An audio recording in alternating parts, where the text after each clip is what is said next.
Hey guys, and welcome back to another video. And today we'll be discussing the best Premier League transfers this season. This could be transfers coming into the Premier League or out of the Premier League. Before we get into that though, don't forget we're aiming for 1,500 subscribers. So don't forget to subscribe and also like the video. So, Cal, what transfer have you got first? I got the Romanian centre half Dragacin who's gone to Tottenham. There was a lot of interest in him. Bayern, Napoli were involved as well. Oh, I didn't know about Napoli. But Tottenham got the deal done. Yeah. £21.5 million plus practically £5 million add-ons to Genoa. Not bad. I'll be honest, I'd never heard of him until Genoa. I think we both did this. I also didn't realise he'd come out of Juventus' academy. Oh, fair enough. Played 4 games for the first team. At Genoa, he's played 62 games, 6 goals, 1 assist, which is not bad. But now he's made a big move to the Premier League, and I'll be honest, when I saw him come on, he's only played 1 game. I didn't think he actually played that badly. I think he slotted right in next to Romero, and I thought, do you know what, he could be a back three of Romero, Van der Ven and Dragacin. That could be the way forward for Tottenham. I say because I haven't seen much of him. Obviously, he's only come through Genoa this season, really, and everyone's sort of got eyes on him. But yeah, I think it's just time will tell with this one. Like if he's going to slot straight in, do you know what I mean? Yeah, it's not a big fee. No, exactly. It's a risk-free It's sort a risk-free one. And yeah. if he does really well, they can sell him on. Which Tottenham usually do. But so that's quality signing, to be fair, Dragacin. What have you got? Yeah, first one, I've got Jadon Sancho heading out of Man United to Dortmund on loan. I think this is a transfer everyone was crying out for, to be honest. He needed it. Everyone knew that it just made sense for him to go back to Dortmund. Been out of favour for under Ten Hag for many months now. Needed a move. It could raise his potential at Man United. I've seen so many youngsters over the years just waste their potential. Too many. Martial, one of them. Honestly, now Sancho. They just end up rotting away. He's only 23. That's mad. He's still young. He seems so much very older. young. Yeah, and then moved to Dortmund. Already got an assist, won a penalty as well. I think yesterday. Biggest dive I've ever seen, by the way. Yeah, it was a dive, but still, you know what I mean, he's causing havoc already. Yeah, having that so many months out. Good to see him playing with a smile on his face. 100%. Somewhere where he actually enjoys playing. 100%. I think for United, at first he enjoyed it, and then it just went downhill. And I think him and Dortmund have got to talk and be like, listen, I need a permanent move. I can't go back. You know what I mean? You can't go back to United. Surely. Next one, who you got? Timo Werner. Going to Tottenham, sticking with the theme Tottenham because I have a lot of them by this. And Zan's out. Yeah, they got their deals done early, to be fair. They did, but Timo Werner signed on loan with an option to buy for £15 million, which is a bargain in my opinion. 100%. Underrated signing. A lot of people could criticise him. I know because of it was because of the misses that he had.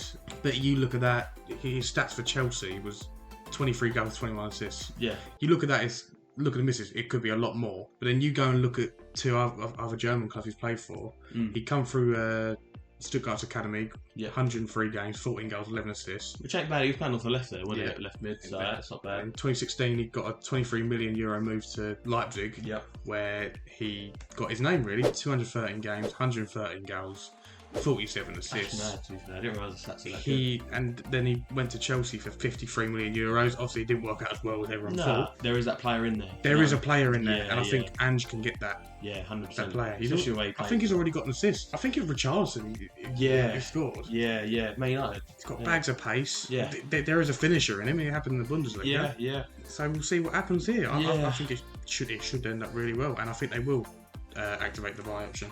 I mean, 15 million. It's nothing. Again, it's another one risk free. Yeah, definitely. And even if he lights it up, bang, it's another 20 mil added onto that, whatever he bought. Yeah, you know what I mean? 100%. Yeah, fair enough. I think Timo again. He suits Postecoglou the way he plays, pressing. He's a fast player. He's rapid. You know what I mean? He's non-stop. But I think what's underrated with Werner is he's dribbling.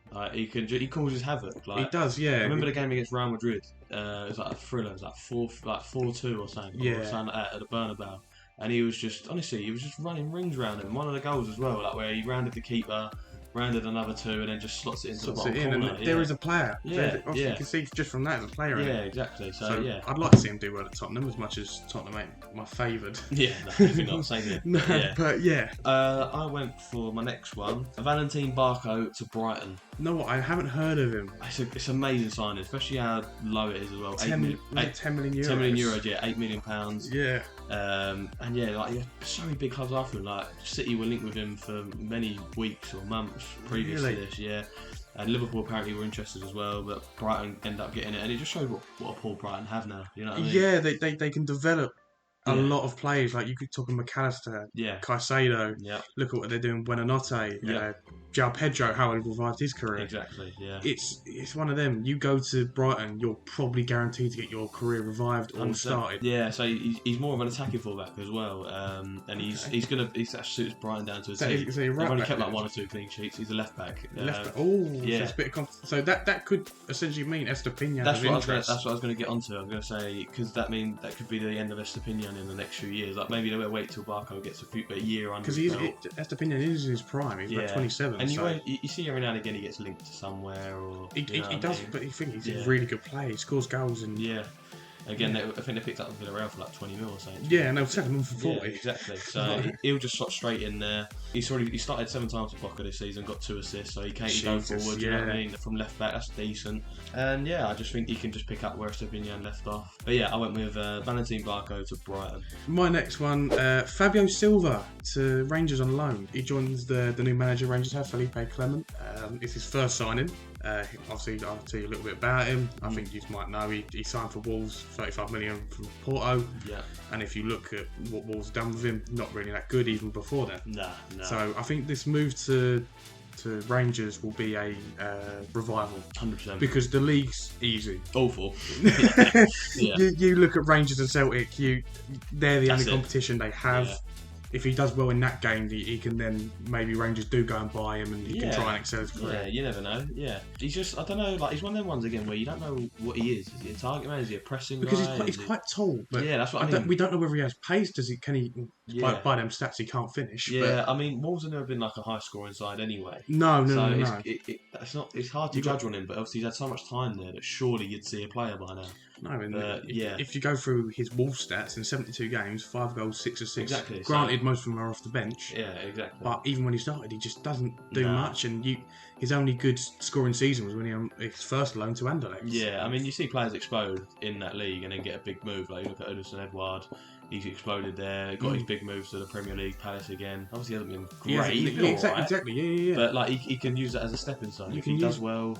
You can press on, and I think it could be good, but if it goes badly, I don't know where I see his career. Yeah, same to you there. My next one is Ian Matson to Dortmund. That's a really good signing. Yeah, obviously I think it's great for both club and player. Dortmund are currently 5th in Bundesliga, which they're normally top 3. Yeah, that's 4 from Dortmund. Yeah, and they've conceded most at the top 6 currently in the Bundesliga. Really? So they need that sort of defensive assurance in there. I know he's more of an attacking player, Ian Matson, but it's always good to have another body in there.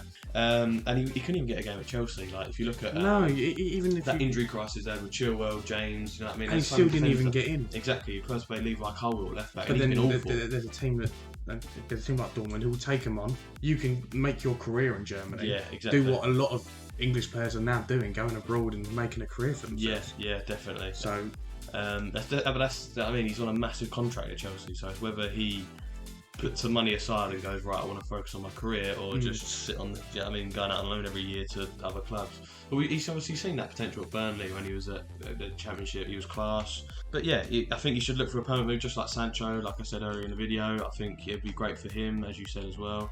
If it's a Dortmund, perfect. If not, there's definitely other clubs. Right, who's your next player? I've gone for one quite close to home. Oh yeah, Japhet Tanganga going to Millwall. This surprised a lot of people. This move did. I think it not only surprised Millwall fans. I think it surprised the whole. I'd say even Tottenham fans. I'd say Championship fans, because how a player of that calibre, who was essentially under Conte and Mourinho, got a man of the match against you lot, Champions League experience, has gone and joined a Championship side that's fighting for a mid-table finish. Just come out of the Bundesliga as well. Yeah. And I've seen 25 minutes of him yesterday as of recording play QPR. Yeah. Granted, we lost it, but that 25 minutes I saw of him, he levels above every single one of them players technically and physically. Fair enough. And you got to the end of the season, you say? And end of the season, good, no obligation to buy or no option to buy. Yeah, I mean, which basically shows he's going to be part of Ange's thing next year. Yeah, but he can play right back as well. Right back and centre half. But for us, he's going to play right over free. Yeah, I mean, I sort of follow the Championship every now and again. I know you're not doing a great season at the moment. No. So it's a great signing for you because you get that reinforcement at the back. Someone new, something fresh. Yeah. So I think it's a good move for both parties again. Yeah, I like it. I like it. Next one I went with is Reguilon from Tottenham to Brentford on loan. That surprised me. Yeah, because same. especially how he was actually doing all right at Man United. I mean, he was on the bench every now and again, and I think because obviously Malacia, I think he's coming back from injury. Hence why Yeah, I think that was the reason they got him in the first place. He had a bit of an injury. But yeah, I think it's good for, again, it's somewhere good for both parties. Reguilon, he's never had a good year, I don't think, at Spurs. Like, he's always been hit, like, every now and again he'd have a good week, then poor the next, you know what I mean? To be fair, as of his career, I don't think he's ever had that one proper breakout season. Yeah, definitely not. Brentford haven't been great this year either. I know Tony's just come back, and they've just won it 3-2. 3-2. Yeah, against Forest, so they might add to that. You know what I mean? Add that attacking more. You know what I mean? An attacking fullback. I know they got Rico Henry, but I think he's out. Yeah, and I think Aaron Hickey sometimes played there as well. He's not really. He's not Premier League standard as of yet. That's the project. But yeah, definitely. You want someone who's going to start. He's had Premier League, and he's got like Premier League experience for top sides. Yeah. So it's not that he's a stranger as well. Exactly. Yeah. He's not a stranger to playing for top sides. No, definitely not. Take a step back. He immediately was one of the best players there. Yeah. I went with Reguilon to Brentford. Who you got next? Eric Dyer to Bayern Munich. Now this one really confused me. Yeah. I don't know whether it was Harry Kane telling Bayern he wants a mate. It could be, you never know. It could be. He might have that pull now, he's the best player. Yeah, he spent 10 years in Tottenham. Most notable thing, he's got to a Champions League final. He done really well under Poch. He gets in some sides. Yeah. But this year, he's been off the bench. He hasn't started a game. And I think this is what he needs, really. Whoever his agent is, fair play. Yeah, and I think he's a great placement. I mean, I covered it on the grading transfer video. Yeah. If you haven't checked that video out, guys, then it's above me right now. They needed this cover. They needed another player to go alongside Kim Min-jae, De Ligt and Makana. Yeah. They're obviously looking at Dragacin. He ended up going to Spurs, so probably hence why they went. I think it's another option. Yeah, because I know as a reason they've also gone in for Trippier. Yeah. So I think they're just looking for cover now. Yeah, getting the band back together. Yeah.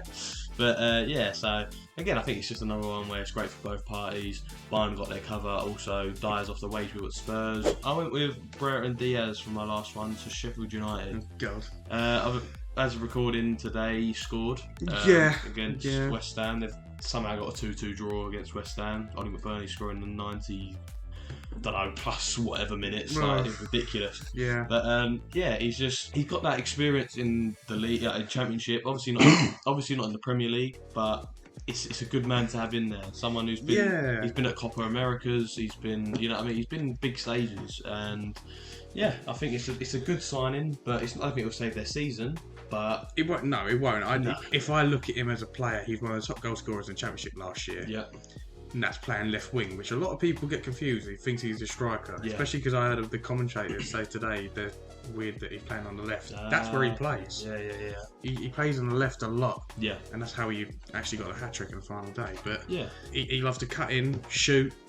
Granted, whether it goes in or not, but he's a danger. Yeah. And if he does really well for Sheffield United and somehow managed to get him to stay up, it'll probably be because of him. And there's a reason Villarreal got him. I mean, I think, well, I don't know, because Villarreal, he's only started 2 games this season for Villarreal, hence why he probably wanted to move in January. Yeah. And I think once this deal's done, and once the season's done, and he does okay, maybe he should look to come back to England. I mean, maybe a top side Championship again, or lower half. I'd say lower half Premier League. I think he's conquered the Championship. He's too good. He's too good for it. He's part of a Blackburn side that come 7th, 7th, 8th, and he scored something like 17, 18 goals. Yeah, so that, and they're not even in the top 10. And they're not, But that is our list done. What do you think, guys? Any transfers that we missed, any transfers that were good in the Premier League? Let us know in the comments down below. Don't forget to hit that subscribe button as we're aiming for 1,500 subscribers. And we'll catch you in the next one. Peace.